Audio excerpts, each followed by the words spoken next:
ओम श्री गणेशाय नमः। दोस्तों, हिमांशु ज्योतिष ब्लॉग्स में आपका स्वागत है। आज हम जानेंगे कि आप स्वयं से अपनी कुंडली कैसे बना सकते हैं और कैसे देख सकते हैं। तो सबसे पहले तो आप देखिए, इंटरनेट में बहुत सारे ऐप्स मिल जाएंगे। वहाँ पे आप अपनी डिटेल्स डालिए, नाम डालिए, डेट ऑफ बर्थ, जन्म का समय और जन्म का स्थान डालिए। उसके बाद आपकी कुंडली बन के आ जाएगी। तो सबसे पहले जब आपकी कुंडली बन के आएगी तो जो सबसे ऊपर नंबर लिखा है वो आपका लग्न होगा। जैसे अगर 1 नंबर लिखा है तो मेष लग्न होगा, 2 नंबर होगा तो वृषभ होगा, 3 होगा तो मिथुन होगा और 4 नंबर होगा तो कर्क होगा। तो जो भी नंबर लिखा है उस नंबर की राशि जो होती है वो आपका लग्न हो जाएगा। और जहाँ पर चंद्रमा बैठा है वहाँ पर जो नंबर लिखा है उस नंबर की राशि आपकी जन्म राशि हो जाएगी। तो जैसे अगर सबसे ऊपर अगर 1 लिखा है, ये उदाहरण बता रहे हैं, अगर 2 लिखा होता तो वृषभ होती है, अगर 1 लिखा है तो मेष होगी। तो जो 1 नंबर होता है आपका लग्न होता है, शरीर होता है। तो जो वहाँ पर गिनती लिखी हुई है उसके अनुसार आपका शरीर होगा, आपका व्यक्तित्व होगा। अगर मेष है तो आपका व्यक्तित्व थोड़ा मंगल की तरह होगा, और अगर वृषभ लिखा होगा तो आदमी व्यक्ति का स्वभाव शुक्र की तरह होगा, दिखने में व्यक्ति स्मार्ट हो सकता है। तो दूसरा भाव जो होता है धन और वाणी का होता है। तो दूसरे भाव में जो गिनती ली गई उसका स्वामी अगर अच्छी स्थिति में है तो आपकी वाणी बहुत अच्छी होगी, आपके पास धन अच्छा होगा और आपका कुटुंब यानी आपके परिवार का सहयोग अच्छा मिलेगा। तीसरे भाव जो होता है पराक्रम का होता है। तो तीसरे भाव में अगर मंगल जैसे ग्रह हो गया, सूर्य ग्रह स्थित है या तीसरे भाव का स्वामी अच्छी स्थिति में है तो आपका पराक्रम अच्छा होगा। पराक्रम अच्छा होगा और आपको भाई बहन का सहयोग मिलेगा। तीसरा भाव यात्राओं का भी होता है, तो यात्राओं से लाभ होने का योग बनता है। चौथा घर जो होता है भूमि, भवन, वाहन और घर और माता का होता है। तो चौथे भाव से हमें स्थिति से पता चलता है कि घर कैसा बनेगा, अपने माँ से संबंध कैसे रहेंगे, भूमि कैसे होगी, वाहन सुख कितना मिलेगा, अपना खुद का मकान कब बन सकता है। उसके बाद जो पंचम भाव होता है दोस्तों, शिक्षा और प्रेम का होता है। तो पंचम भाव से हमें ये ज्ञान होता है कि हमारी शिक्षा कैसी रहेगी और शिक्षा के समय हमारे लोगों से प्रेम संबंध कैसे हो सकते हैं। छठवें भाव की स्थिति से जानते हैं कि छठवें भाव में जो ग्रह बैठा हुआ है, जिसकी ग्रह की राशि बनी हुई है, जो भी नंबर लिखा है उस नंबर की राशि, उससे संबंधित रोग हो सकते हैं। अगर छठवें नंबर में नीच राशि है, नीच ग्रह बैठ जाए तो शत्रुओं से परेशानी, रोग, कोई भी बड़े रोग हो सकते हैं। अगर छठवें भाव में सूर्य या मंगल अथवा राहु शनि ग्रह बैठ जाए तो शत्रुहंता योग बन जाता है।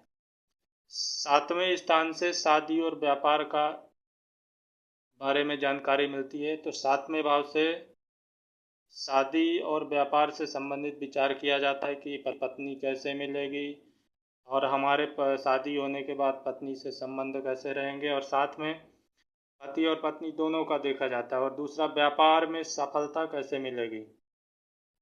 अष्टम भाव जो होता है मृत्यु का स्थान होता है और ससुराल का भी होता है। अष्टम भाव से मृत्यु के बारे में पता चलता है कि मृत्यु कब होगी और ससुराल से संबंध कैसे रहेंगे।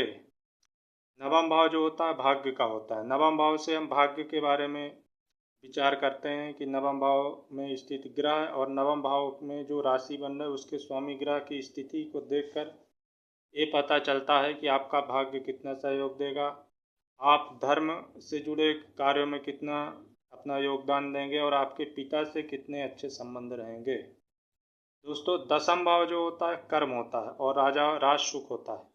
तो दसम भाव से ये ज्ञान होता है कि आपको राज्य सुख कितना मिलेगा और किस क्षेत्र में आप काम करें तो आपको सफलता मिल सकती है। जैसे दसम भाव का स्वामी ग्रह जो भी गिनती 10वें नंबर में लिखी है, 10 नंबर अभी हमने आपको समझाने के लिए लिखा है। यहाँ पर 11 भी हो सकती है, 12 भी हो सकती है। 12 राशियाँ होती है तो 12, 1 से लेकर 12 तक में कोई भी गिनती हो सकती है। तो उसका जो स्वामी ग्रह होगा, अगर वो अच्छी स्थिति में उच्च का बैठा है तो आपको जॉब के जल्दी योग बन जाएंगे, अगर नीच का है तो आप परेशान रहेंगे। तो यहाँ पर अगर कोई ग्रह अच्छा स्थित होगा, जैसे सूर्य स्थित हो गया है, तो आपको गवर्नमेंट सरकारी जॉब का योग बन सकता है। चंद्रमा उच्च का होकर बैठ गया तो जल्दी योग, नौकरी का योग बनेगा, विदेश यात्रा का योग बनेगा। जैसे 11th हाउस यानी 11वें भाव से आय का विचार किया जाता है। यानी जो आय होगी, जैसे पैसे की आय या कोई भी चीज़ आती है तो 11वें भाव से देखा जाता है। तो 11वें भाव में जितने शुभ ग्रह बैठे उतना आपके लिए अच्छा रहेगा। दोस्तों 12वां भाव जो होता है व्यय का होता है, यानी खर्चे का होता है, और विदेश यात्रा का भी होता है। 12वें भाव में अगर चंद्रमा अच्छी स्थिति में बैठ जाए, राहु बैठ जाए, तो विदेश यात्रा का भी योग बनता है। और 12वें भाव में शुक्र ग्रह जो होता है बहुत ही अच्छा शुभ फल देता है। लेकिन अगर सूर्य ग्रह बैठ जाए या और कोई ग्रह बैठ जाए तो 12वें भाव से थोड़ा समस्याओं का भी योग देखा जाता है, क्योंकि 12वां भाव जो होता है समस्याओं का घर भी है, और निद्रा सुख भी 12वें भाव से देखा जाता है। तो जो आपका लग्न यानी पहला भाव है, केंद्र के जो 4 भाव होते हैं शुभ होते हैं, और त्रिकोण के यानी पहला भाव, 5वां भाव और 9वां भाव। पहला लग्न है, 5वां शिक्षा है और 9वां भाव भाग्य है। ये 3 भाव जो होते हैं सुख वाले भाव होते हैं, शुभ माने गए। इनसे जुड़े हुए ग्रह और इनमें बैठे हुए ग्रह शुभ फल देने वाले होते हैं। और केंद्र 1, 4, 7, 10 भाव जो होते हैं केंद्र के होते हैं। तो केंद्र में स्थित ग्रह और केंद्र के स्वामी ग्रह अगर अच्छी पोजीशन में है तो आपको शुभ फल देंगे। तो दोस्तों आप अपनी खुद की कुंडली स्वयं से बना सकते हैं और स्वयं भी देख सकते हैं कि आपका कौन सा ग्रह कहाँ बैठा है। तो वीडियो को आप लाइक करिए, चैनल को सब्सक्राइब करिए और ज़्यादा से ज़्यादा कमेंट करिए। जिसको अपनी कुंडली दिखाना है अपने कमेंट बॉक्स में कमेंट कर सकते हैं। जय श्री महाकाल। ओम नमः शिवाय।